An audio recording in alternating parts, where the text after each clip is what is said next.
So, good afternoon, our viewers.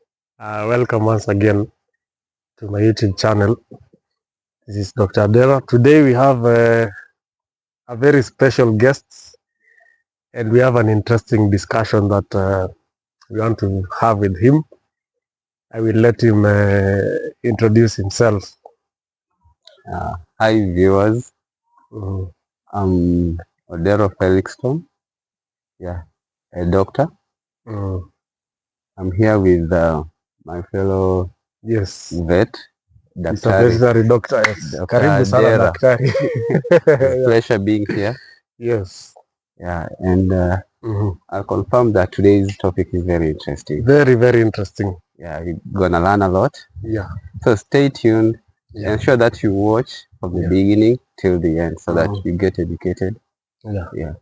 So, guys, the reason why I've brought Daktari to this forum is that we have worked a lot with Daktari in the field and particularly also in the area of artificial insemination.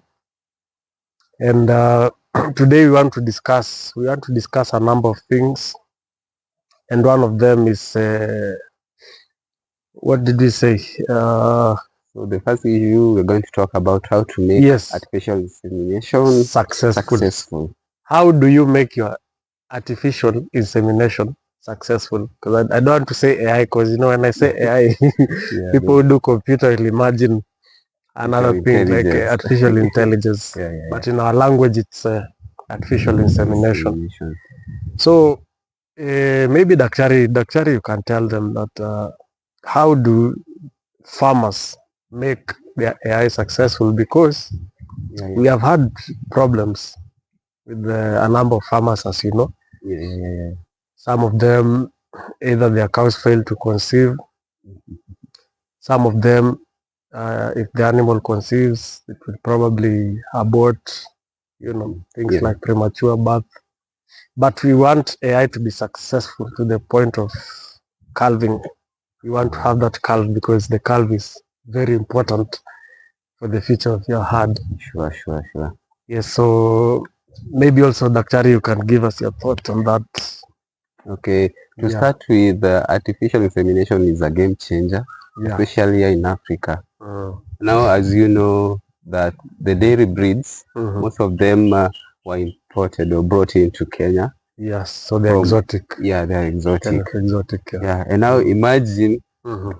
transporting a bull From from America, Netherlands, Netherlands. to here. How To much will here. it cost you? It's quite a lot.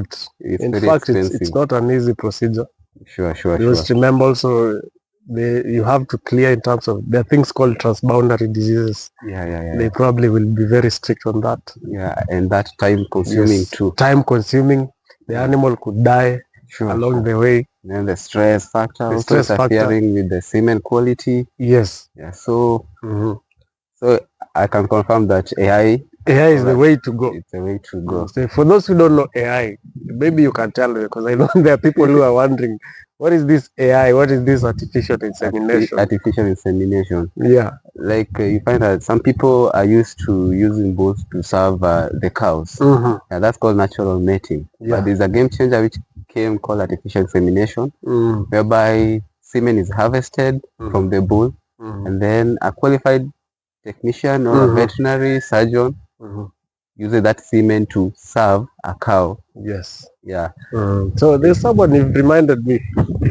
Yes. Yesterday, someone was telling me, I was telling them about artificial insemination. Then they're like, artificial insemination, Mungu anawaona nyinyi. Like interfering with God's creation. This is not the way God intended. But I really think also God gave us this knowledge. Yeah. In order to help people. Sure. Yeah, because you can imagine also one bull serving like a whole village. Sure. And you get a quality calves and heifers from that particular bull. So you are able to, the bull is in Netherlands, but you have the semen here. That is the beauty of AI. So guys, what we are saying is that AI is artificial insemination. That is a technology that does not need the bull to be physically present, and it saves us time, it saves us that physical strain, and it just ensures access to any genetics, superior genetics across the world through semen collection. And we're so grateful that most of farmers here in Kenya have adopted to artificial insemination, and most of them can confirm how it has changed their herd. Exactly. Yeah. And every good thing also has its own challenges. Exactly. Yeah, you find that someone has adopted the artificial insemination, but it has reached to a point whereby a vet is coming, serving the cow, going, and then after 21 days, it's like, hey, Daktari, you serve this cow, but I can see it's showing heat signs again. So what might be happening? So we're here to discuss like how to avoid such things. Such things, yeah. Yeah. So at least now that we've given them context. Yes, so yes. Daktari, Yeah. maybe you can tell them, how do farmers make their AI successful, especially here in Kenya, because we know AI is very important Yes, for food production. Okay. How can they make their AI successful? Okay. So to our farmers, there are two factors. That is the animal factor, and now you as a farmer, there are some things which you are supposed to put into consideration. Yeah. For the animal factor, you should ensure that the animal is in good body condition. Yeah. In terms of nutrition, you should ensure that the cow is adequately fed, and then the supplementation in terms of salt. As you know, these minerals are the ones which are needed in the egg production. Yeah, the ova. Yeah, so ensure that you feed your animal well, you supplement as required. Ensure that the animal is in good body condition. Yeah, and actually, I believe that some of you have heifers. So you should also ensure that the heifer is served at the right weight. And how will you attain that right weight? Majorly is through proper nutrition. Yeah, and you've mentioned about good body condition. Yes. To in our mindset, like as human beings, people tend to think that maybe when you're you're fat. Let me call it fat. I hope I'm not body shaming anyone, but people tend to think that being in a good body condition is being fat. So is it the same for the animal? Like, what is really a good body condition? Is it a fat animal, or what is it? Because also on the other side extreme, yes, we don't want a skinny animal. Yeah. But maybe you could just briefly tell them, what is this good body condition? Okay, so there's a number of factors which we can use to gauge body condition. Yeah. For instance, we usually score it from 1 to 5. 1 to 5. Whereby we say that 1, the animal is so lean, it's thin. Yes, very thin. Very thin. The bones are prominent, you can see the ribs. Yes. Everything, The pin bone. Pin bones, the very hook prominent. And pin bones. I think we really need to show them these things. I think the next video you show the difference between a thin animal, a fat one, and now the one with the right body condition. Exactly. Yeah, and now there's the fat cow. Yes. A lot of fat. You see it at the breast muscle. And even the pinball, the ribs, they are not visible. They are not visible at all. And actually, when it's too fat like that, it's also difficult to conceive. Yeah. And even if it conceives, it will still have problems during when it's too fat during calving. Yeah. And so conception rate is also low. It's also low.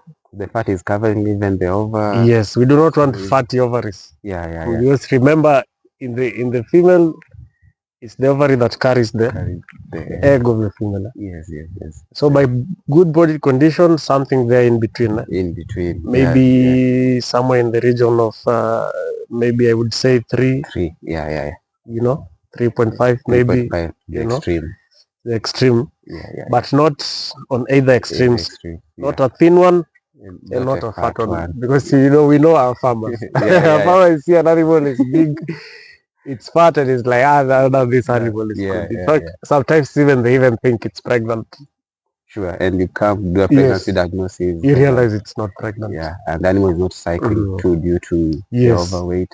Yes. So to our viewers, remember the animal factor that Daktari has mentioned, that the animal has to have a good body condition.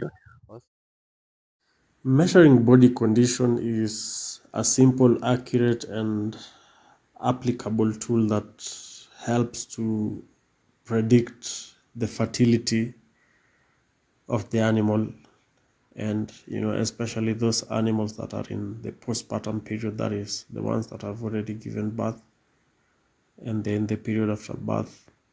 So it tells us of the nutritional status of the animal, especially the energy levels, and this has a direct link to the fertility of the animal.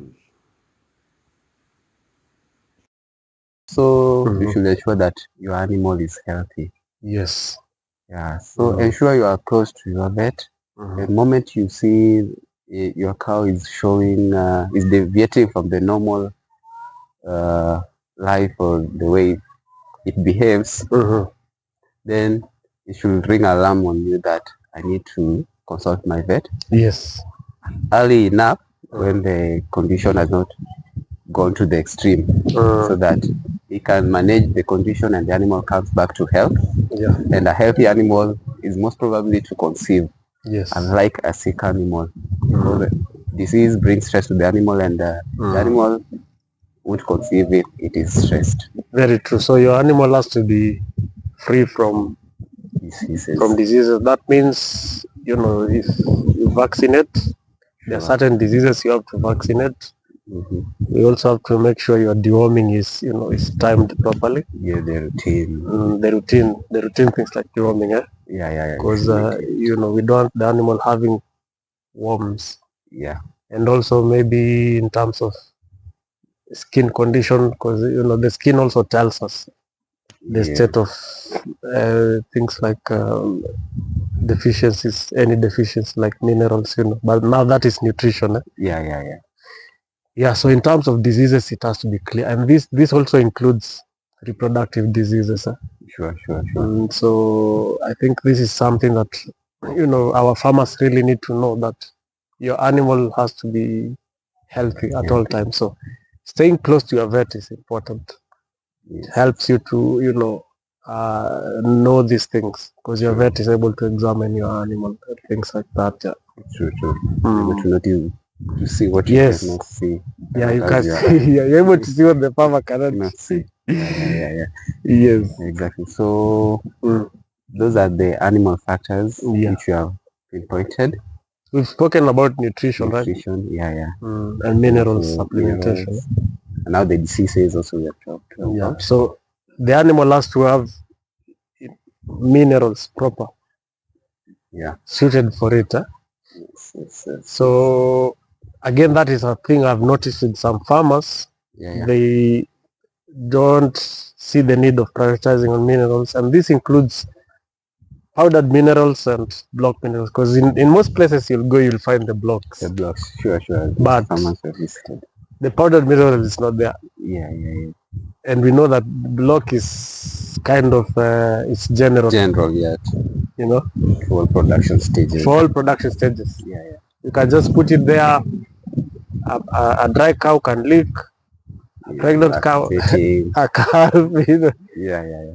But now powdered minerals, they are formulated according to the different stages. The stage of production. Yeah, stage. So I think that's also important to stress, that aside from them having the block minerals, they also have to have this aside and give the specific quantities that is required per day. Sure. So these minerals, the trace elements, and all that, very important. Yeah, major role. Yes, very, very important for your animal. So I think the animal factor is and also stress free. Just like keeping your animal stress free. The structures. Yes, structures. Strategies. Yes, Yeah. and things like that. Minerals are important for essentially everything in the life of the animal. That includes production, that includes health, metabolism, weight gain, fertility, and all these things. So you really need to give your cow minerals.